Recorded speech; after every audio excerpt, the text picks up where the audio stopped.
Hi friend, আজকে বানাতে চলেছি একটা রকেট যেটা আগুন ছাড়াই চলবে। So let's start.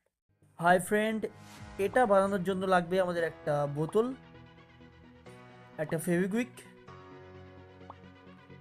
আর এরকম একটা জিনিস যেটা আপনি যে কোনো সাইকেল স্টোরে পেয়ে যাবেন। এবারে আমরা কি করব, এই বোতলের ঢাকনার মাঝখানে একটা ছিদ্র করব।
হাই ফ্রেন্ডস, তো আমরা অ্যাটলিস্ট রকেটটা বানিয়ে ফেলেছি।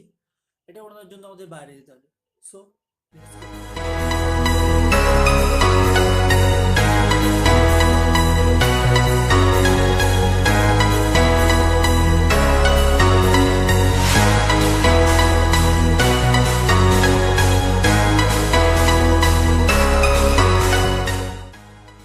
তো ফ্রেন্ড, এবার এর মধ্যে আমরা নির্দিষ্ট পরিমাণে হাওয়া দেবো যাতে এটা ফেটে না যায় এবং রকেটটা উঠতে পারে।